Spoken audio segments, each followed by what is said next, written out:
Los evangelios son un conjunto de relatos que nacen de manos humanas. Comunidades cristianas inmersas en un contexto social, económico y político específico que buscan contar su verdad sobre Jesús. Oh, yes. Por eso, para lograr siquiera acercarnos de mejor manera a la buena nueva de Dios en Jesús, es importante reconocer y comprender los signos y símbolos presentes en cada relato desde esta óptica contextual. Lo importante no es lo que dice el texto, sino la verdad que quiere transmitirnos. Una verdad escrita en una época determinada de la humanidad, pero que la trasciende. Aquí, en Barro Tal Vez, somos buscadores de esa verdad. Aquí comienza un nuevo episodio de Barro Tal Vez, un podcast para volver a la fuente.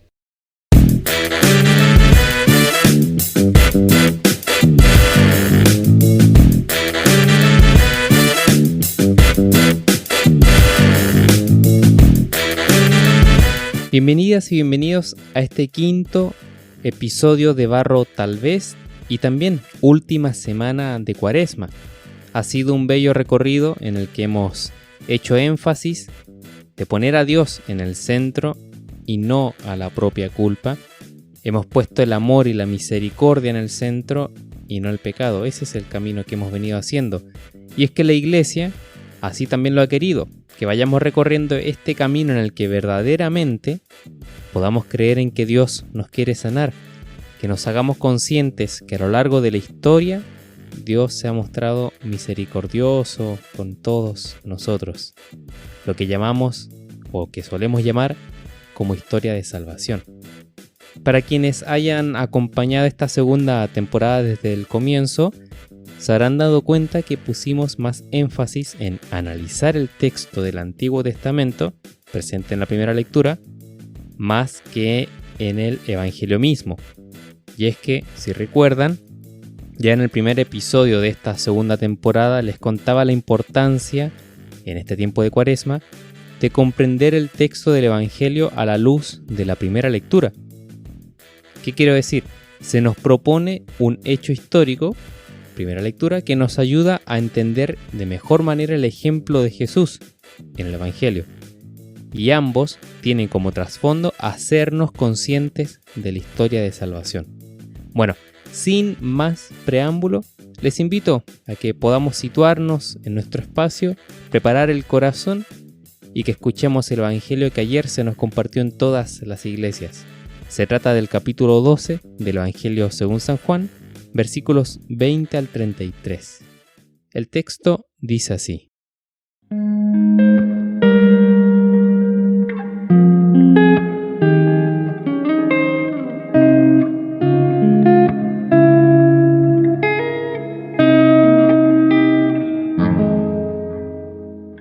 Entre los que subían a adorar en la fiesta había algunos griegos. Estos se dirigieron a Felipe, el de Betsaida de Galilea, y le rogaron: Señor, queremos ver a Jesús. Felipe fue a decírselo a Andrés. Andrés y Felipe fueron a comunicárselo a Jesús. Jesús les respondió: Ha llegado la hora de que el Hijo del Hombre sea glorificado. En verdad les digo, que si el grano de trigo no cae en tierra y muere, allí queda él solo. Pero si muere, da mucho fruto. El que ama su vida la perderá, pero el que odia su vida en este mundo, la guardará para una vida eterna. Si alguno me sirve, que me siga, y donde yo esté, allí estará también mi servidor. Si alguno me sirve, el Padre le honrará. Ahora mi alma está turbada. ¿Y qué voy a decir? Padre, líbrame de esta hora. Pero si he llegado a esta hora precisamente para esto. Padre, glorifica tu nombre. Vino entonces una voz del cielo. Lo he glorificado y de nuevo lo glorificaré. La gente que estaba allí y lo oyó decía que había sido un trueno. Otros decían: le ha hablado un ángel. Jesús respondió: no ha venido esta voz por mí, sino por ustedes. Ahora es el juicio de este mundo. Ahora el príncipe de este mundo será derribado. Y cuando yo sea elevado de la tierra, atraeré a todos hacia mí. Decía esto para dar a entender qué tipo de muerte le iban a aplicar.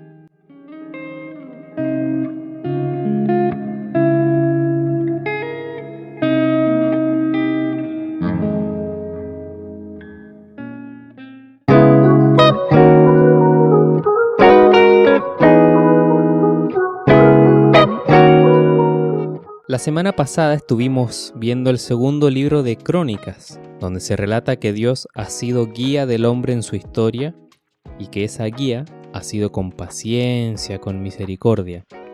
De hecho, el mismo nombre, Crónica, que se lo debemos a San Jerónimo, sugiere que se trata de un texto que va relatando hechos según un orden temporal.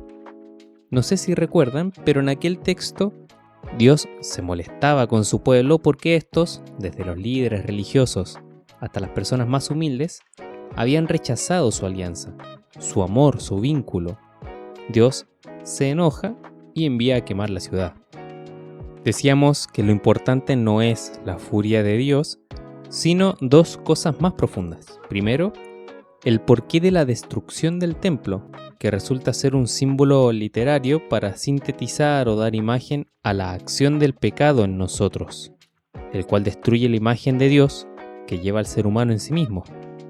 Segundo, lo que sigue relatando el texto sagrado.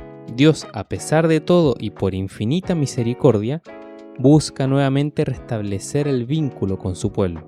Entonces, lo importante no es que el templo se destruye por la ira de Dios, sino que se trata de un símbolo para mostrarnos los efectos del pecado, el cual rompe el vínculo con Dios. Y por otro lado, no es importante la ira de Dios porque después, de igual modo, se muestra misericordioso con su pueblo. Recordemos que el libro de Crónicas nos va relatando la historia de salvación, pero ojo, no necesariamente nos cuenta lo que ocurrió en su materialidad, si es verdad o no el hecho en sí, sino más bien nos cuenta cómo debería haber sido la historia según el proyecto de Dios. Y en este sentido, lo único que permite no entrar en la lógica del pecado, en aquello que destruye el vínculo con Dios, ¿qué creen? Es la fe. El texto del Evangelio, según San Juan, hace hincapié justamente en ello. Abro comillas, el Evangelio de la semana pasada: el que cree en él, Jesús, no es juzgado, pero el que no cree ya está juzgado porque no ha creído en el nombre del Hijo unigénito de Dios. Y el juicio consiste en que la luz vino al mundo, pero los hombres amaron más las tinieblas que la luz. Entonces, optar por la fe es rechazar el pecado. Optar por la luz nos quita de la lógica de las tinieblas, de la lógica de muerte que quiere vernos lejos de Dios. Por eso, luego de toda una historia de fe del pueblo judío, viene Jesús a mostrarse como el camino para que el vínculo con Dios no se rompa. Creer en Jesús es creer en Dios, es mantener viva la alianza, la misma que el pecado quiere romper y que Dios desea establecer. Así es como terminamos el episodio anterior. Para esta semana, en la primera lectura, se nos presenta el discurso de Dios, que encontramos en Jeremías 31, del versículo 31 al 34, en donde se nos relata el pacto de nueva alianza, luego de tantos ires y venires del pueblo elegido. Y en el Evangelio vemos otro discurso también, pero esta vez de Jesús a sus seguidores, entre ellos algunos griegos, en el que comenta que ha llegado su hora. Quizás no nos resulte tan extraño que, siendo el último domingo de Cuaresma y por ende próximos a la Semana Santa y la Pasión de Jesús, la Iglesia nos presente este texto con esta temática en particular. Pero en general, no sé si se habrán dado cuenta, pero hemos venido haciendo alusión o memoria a lo largo de toda esta Cuaresma y este podcast de la Pasión de Jesús. Ya hemos tratado en episodios anteriores los textos del Evangelio de Juan que recuerdan la muerte y resurrección de Jesús. Y si se habrán dado cuenta, las temáticas propuestas en las primeras lecturas de estos 5 domingos nos ayudan a comprender y celebrar con más intensidad, podríamos llamarlo así, la etapa definitiva de nuestra salvación, que es la Pascua, muerte y resurrección de Jesús. En el texto de Jeremías, el de la primera lectura, Dios habla de una alianza con su pueblo. Para quienes sabemos y conocemos el Nuevo Testamento, comprendemos que en Jesús se establece la nueva alianza entre Dios y su pueblo, entre Dios y nosotros. Un lindo dato que encontré es que para los profetas bíblicos, y Jeremías entre ellos, la alianza con Dios ya no es algo externo al hombre, como lo podría ser el Tratado de Alianza o los 10 mandamientos, tal como veíamos hace unas semanas. Para los profetas la alianza sucede en el interior del ser humano y en la Biblia. Ese interior es denominado como corazón. Por eso el texto de Jeremías, aludiendo a que es Dios quien habla, nos dice, abro comillas, pondré mi ley en su interior y sobre sus corazones la escribiré, y yo seré su Dios y ellos serán mi pueblo. Cierro comillas, una frase que también leemos, no sé si lo recuerdan, en el texto de Ezequiel, en el capítulo 36, versículos 26 al 31, ahí ustedes pueden chequear la lectura. La novedad, entonces, lo que le da categoría de nueva a esta alianza, es justamente el paso de la exterioridad a la interioridad, que sería pasar del cumplimiento o la observancia exterior de los mandamientos a la comprensión más profunda de estos como realidades para la plenitud del ser humano. Y aquí, sin lugar a dudas, aparece la imagen de Jesús diciéndonos que no ha venido a borrar la ley, sino a darle cumplimiento, pero un cumplimiento que nace desde la conciencia interior, de saber con profundidad que los mandamientos buscan la plenitud del ser humano, y no simplemente que sean cumplidos porque son una ley y porque tal deben cumplirse. Bueno, en el Evangelio veíamos este discurso de Jesús. Hago un paréntesis.